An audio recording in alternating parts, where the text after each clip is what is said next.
everyone, I hope you are all having a magical day. Now, for those of you who follow along, I just got back from Walt Disney World Resort. And for those of you who don't follow along with the weather, you'll know that it is springtime. And now when I think of springtime at the Walt Disney World Resort, I think of Epcot's International Flower and Garden Festival. You don't know what I'm talking about? Well, I am talking about one of the many festivals that are held at Epcot in Walt Disney World.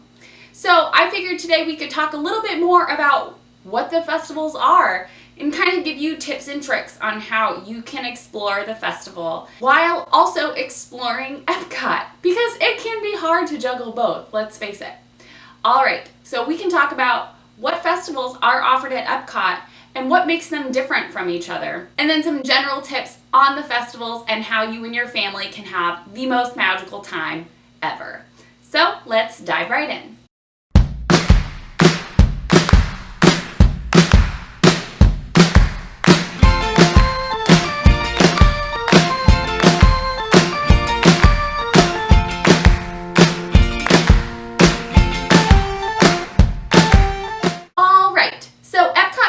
Two main festivals, one baby festival, and one I wouldn't consider it a festival, but I will for this video.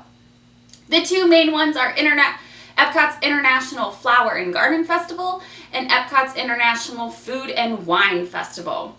Those are the two monster festivals. One happens in the spring, one happens in the fall. The other one had its inaugural year this year, and that is Epcot's International Festival of the Arts, which is iFarts. Yeah, didn't really think too much on that one, did you, Epcot? And then the little baby sort of festival, not really, special event, I would call it a special event, not a festival, is Holidays Around the World at Epcot. All right, so now that we know the four special events that happen throughout Epcot, let's just give you a general sense of what the festivals entail. Number one being, which you're probably all wondering, no, they do not cost extra.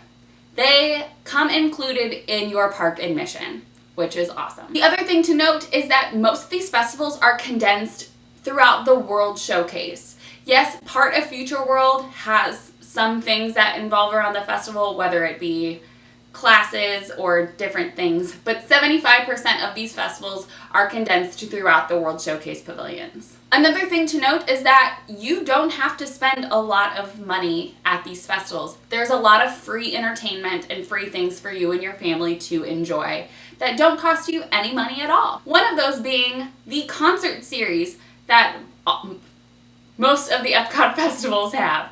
Flower and Garden Festival has the Garden Rocks concert series. Food and Wine Festival has Eat to the Beat concert series. And International Festival of the Arts has the Disney on Broadway concert series. Now, all of these are different, a lot of them. The more popular bands are here for Food and Wine Festival. When I say more popular bands, I mean 2-hit wonders instead of 1-hit wonders. And the Disney on Broadway series brings Disney Broadway actors and actresses to the stage to perform different Disney on Broadway musical numbers.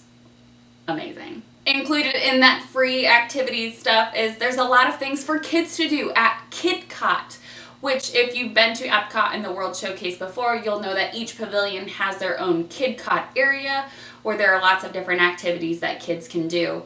There are different themed activities for these festivals. For example, Food and Wine Festival has a Remy from Ratatouille scavenger hunt. Get it? Food. So clever.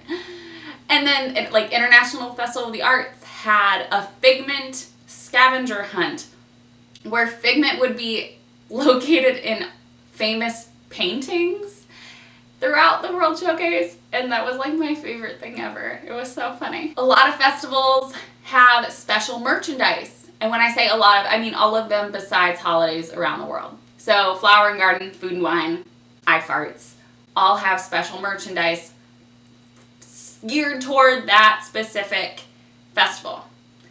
A lot of those can be found at the festival center.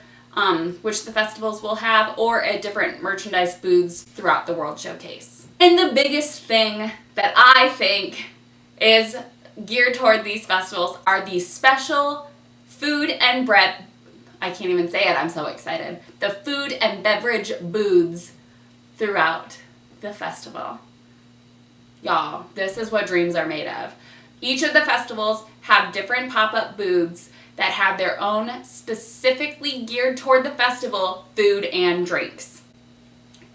For example, Epcot's International Festival of the Arts had a giant cookie that looked like an artist's palette.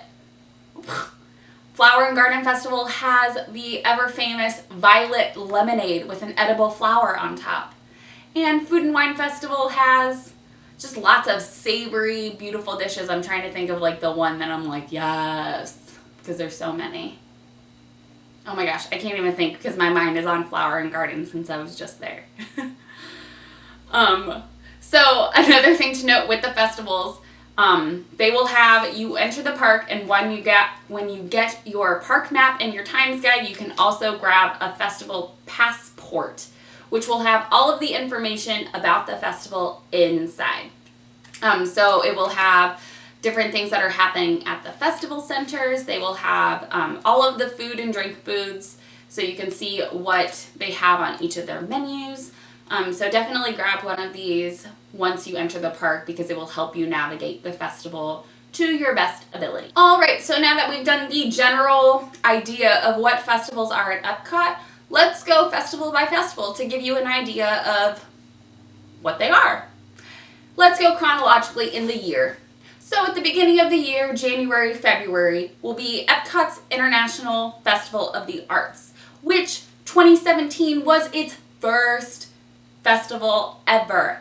And it was a wild success. They announced that it's coming back in 2018, and I'm very excited for this one. Basically, the whole gist of the International Festival of the Arts is it is a celebration of all types of art, whether it be visual, performance, I don't know, just any kind of art.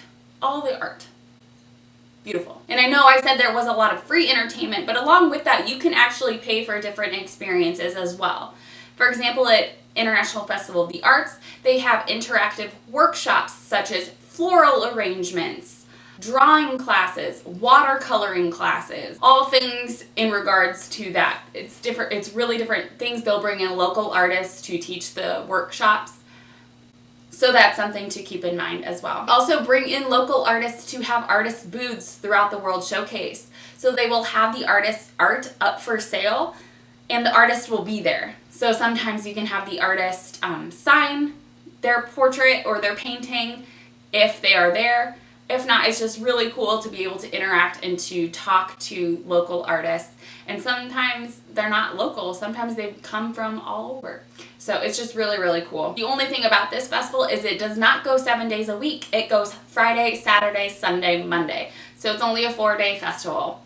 I don't know if they'll be changing that from years to come, but I feel like it worked very well, especially because they don't want to have the craziness that is other festivals like Flower and Garden and Food and Wine.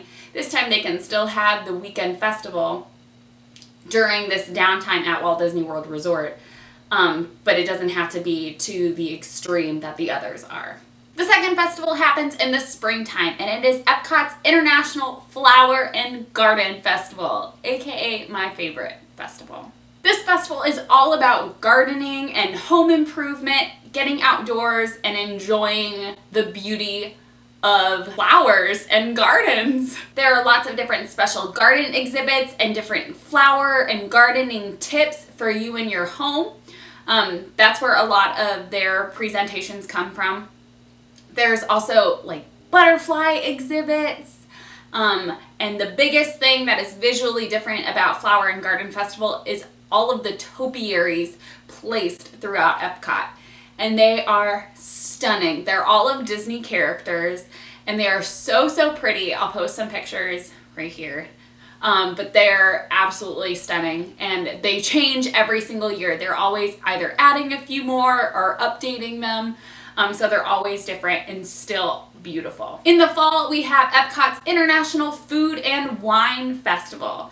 Both Flower and Garden and Food and Wine Festival run for a very long time. I believe they're both about a 2.5 to 3 month run time for the festivals. Monday through Monday, 7 days a week. All very exciting. A lot of celebrity chefs will come down for Food and Wine Festival and do presentations, do seminars. ABC's The Chew will always film live from the festival. There's also different classes you can take that include like special tastings, different culinary experiences, culinary classes. So it's basically all involved in the beauty of food and different specialty drinks. The last baby event, not festival, little baby festival, not festival, it's an event, is the holidays around the world at Epcot that happen beginning after Thanksgiving up until before Christmas. And this is basically showing you the holidays around the world. All the different showcases will have storytellers that will tell the stories about the holidays in those countries and how they came to be and how they celebrate, along with different little baby food and drinks that are special to those festivals or to those holidays around the world. I also consider the candlelight processional that happens at Epcot part of holidays around the world, where celebrity narrators will join multiple choirs and tell the story of the birth of Jesus and Christmas. I think it's super powerful and super moving, especially because I love Christmas so much. When I saw Candlelight Processional, Gary Sinise was my narrator, but Neil Patrick Harris does it, Jodie Benson, lots and lots of celebrity narrators. It's very cool. They usually come for a couple days each, and they will post a schedule of when and who will be there when. Along with that, illuminations, the fireworks that happen at Epcot, will have a little holiday segment in them. So I guess I can consider that part of holidays around the world, because that's when it happens. So yeah, we'll do that. But yes, it's very little compared to the rest of the actual festivals that happen at Epcot. So those are all 4 of the festivals currently at this May 11th, 2017. Those are the festivals that are happening at Epcot. Some tips for you and your family members to enjoy both Epcot as a park itself and the festival. The biggest thing I have to say is to plan ahead. If you have one day on your vacation and you know that there is a festival happening at Epcot, it will be a long day, but I promise it will be worth it. My first tip is to go to the festival on a weekday. Typically, a lot of locals like to go to festivals since they are unique and special and don't happen all year round. And on their days off are typically the weekends. So the weekends tend to be a little bit more crowded. So I suggest going on a weekday.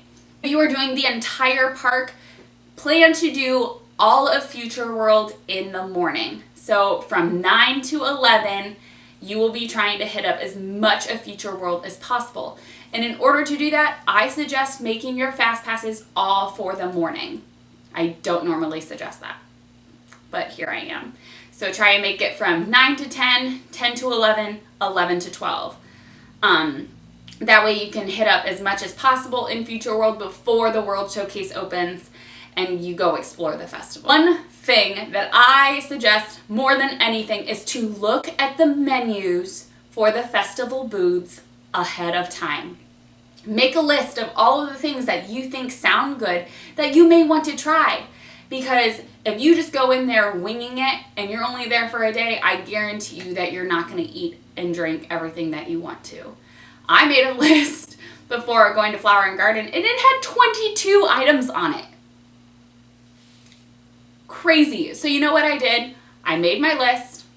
I figured out what was at what booth, what share, like if there was a drink and a food at what booth. I made that a thing. And then I shared it with the members of my party who were also going. And I was like, hey, do any of these foods sound like something you would want to eat? And then what we did, we shared. I know. We shared the food. We shared the drinks. That way, you can divide and conquer. There are so many different options and things you may want to try. Even if somebody gets, so they'll have different sizes of the portions. Sometimes they're bite size, which are like $4, and sometimes they have full size menu options, which are more like $8, $9. Even if somebody gets it and they're like, you know, I'm really hungry, I want all of this, at least take a bite of it so you can say you tried it. That's just me. But generally, those are the main tips I have in order to conquer festivals at Epcot. The biggest thing is just to plan ahead and figure out what is best for your family and what you're going to want to do.